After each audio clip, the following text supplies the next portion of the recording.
Hello hi, ನಾನು ನಂದಿ ಮಾತಾಡ್ತಾ ಇರೋದು. ಇವತ್ತು ಬ್ಯಾಚುಲರ್ ರವೆ ಉಪ್ಪಿಟ್ಟು ಯಾವ ರೀತಿ ಮಾಡೋದು ತೋರಿಸ್ತಾ ಇದ್ದೀನಿ. ಇಲ್ಲಿ ಮನೇಲಿದ್ದಂಥ ತರಕಾರಿ ಕ್ಯಾರೆಟು, ಬದನೆಕಾಯಿ, ಆಲೂಗೆಡ್ಡೆ, ಮೆಣಸಿನ್ಕಾಯಿ ಕಟ್ ಮಾಡ್ಕೊಂಡಿದ್ದೀನಿ. ಜೊತೆಗೆ ಒಂದೆರಡು ಟೊಮೊಟೊ, ಹಸಿಮೆಣ್ಸಿಕಾಯಿ, ಈರುಳ್ಳಿ, ಜೊತೆಗೆ ಬಟಾಣಿ ಇತ್ತು ಅದು, ಪ್ಲಸ್ ಕರಿಬೇವು, ಕೊತ್ತಂಬರಿ, ಸಾಸಿವೆ ಇಷ್ಟು ಮಾತ್ರ ತೊಗೊಂಡಿದ್ದೀನಿ. ಅದಕ್ಕೆ ಸ್ವಲ್ಪ ಎಣ್ಣೆ ಬಿಟ್ಟು ಬಾಣಲಿಗೆ ಸ್ವಲ್ಪ ಕಾದ್ಮೇಲೆ ಸಾಸಿವೆ ಹಾಕಿ, ಕರಿಬೇವು ಹಾಕಿ, ಜೊತೆಗೆ ಹಸಿಮೆಣ್ಸಿನ್ಕಾಯಿನೂ ಕೂಡ ಜೊತೆಯಲ್ಲಿ ಹಾಕಿ ಲೈಟಾಗಿ ಫ್ರೈ ಮಾಡಿದೆ.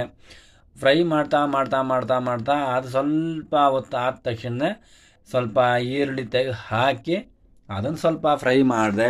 ಅದು ಸ್ವಲ್ಪ ಫ್ರೈ ಮಾಡಾದ್ಮೇಲೆ ಸ್ವಲ್ಪ ಕಂದು ಬಂದಮೇಲೆ ಟೊಮೊಟೊನು ಹಾಕಬೇಕಿತ್ತು. ಹಾಕಕ್ಕೆ ಮುಂಚೆ ಅಲ್ಲಿ ನೋಡಿ ಸ್ವಲ್ಪ ಪಕ್ಕದಲ್ಲಿ ರವೆ ಫ್ರೈ ಮಾಡಿಟ್ಟಿಲ್ಲ, ರವೆನೂ ಫ್ರೈ ಮಾಡಿ ಇಟ್ಕೊಂಡು ಪ್ಲಸ್ ಸ್ವಲ್ಪ ಬಿಸಿನೀರು ಕಾಯಕ್ಕಿಟ್ಟೆ, ಸ್ವಲ್ಪ ಬೇಗ ಆಗುತ್ತೆ ಅಂತ. ಹಾಗಾಗಿ ಈಗ ಟೊಮೊಟೊ ಕೂಡ ಹಾಕಿದ್ದೀನಿ. ಪ್ಲಸ್ ಅದ್ರ ಜೊತೆಗೆ ತೊಳೆದು ನೀಟಾಗಿ ಇಟ್ಕೊಂಡಿರ್ತಕ್ಕಂತಹ ತರಕಾರಿ ಏನಿತ್ತು ವೆಜಿಟೇಬಲ್ ಅದೆಲ್ಲ ಹಾಕಿದೆ. ಹಾಕಿದ್ಮೇಲೆ ಬಟಾಣಿ ಕೂಡ ಹಾಕಿದೆ. ಅದು ಗ್ರೀನ್ ಹಸಿ ಬಟಾಣಿ, ಅದು ಒಣ ಬಟಾಣಿ ನೆನೆಸೋದೇನಿಲ್ಲ, ಹಸಿ ಬಟಾಣಿ ಎಡ್ದಿರೋ ಬಟಾಣಿನೇ ಅದು.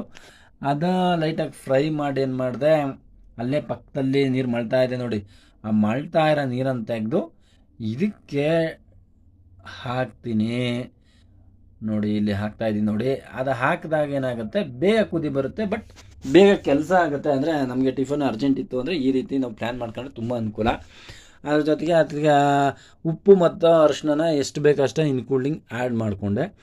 ಅದು ಆ್ಯಡ್ ಮಾಡ್ಕೊಂಡಾದ್ಮೇಲೆ ಮುಚ್ಚಿಟ್ಟೆ. ಚೆನ್ನಾಗಿ ಕುದಿ ಬಂತು. ಚೆನ್ನಾಗಿ ಕುದಿ ಬಂದಾದಮೇಲೆ ನೀವು ಬೇಕಾದ್ರೆ ಅಲ್ಲೇ ಸ್ವಲ್ಪ ಟೇಸ್ಟ್ ನೋಡಿದ್ರು ನಡೀತದೆ. ತರಕಾರಿ ಏನು ಹಾಕಿದ್ದೀನಿ ಅದು ಅಷ್ಟೇ ಅಂತಲ್ಲ, ನೋಡಿ ಬೆಂದಿದೆಯಾ ಅಂತ ಚೆಕ್ ಮಾಡ್ತಾಯಿದ್ದೀನಿ.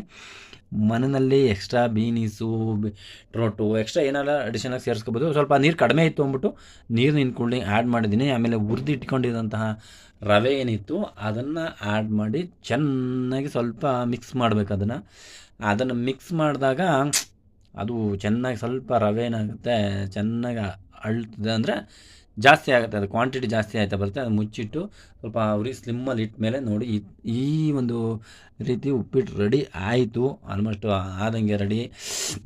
ಅದಕ್ಕಿನ್ನೇನಿಲ್ಲ, ಸ್ವಲ್ಪ ಕೊತ್ತಂಬರಿ ಸೊಪ್ಪು ಹಾಕ್ಬಿಟ್ಟು ಬಿಗ್ಗಿಯಾಗಿ ಒಂದು 10 ನಿಮಿಷ ಅದನ್ನು ಮುಚ್ಚಿಟ್ಬಿಟ್ರೆ ಅಲ್ಲಿಗೆ ಉಪ್ಪಿಟ್ಟು, ಬ್ಯಾಚುಲರ್ ಉಪ್ಪಿಟ್ಟು.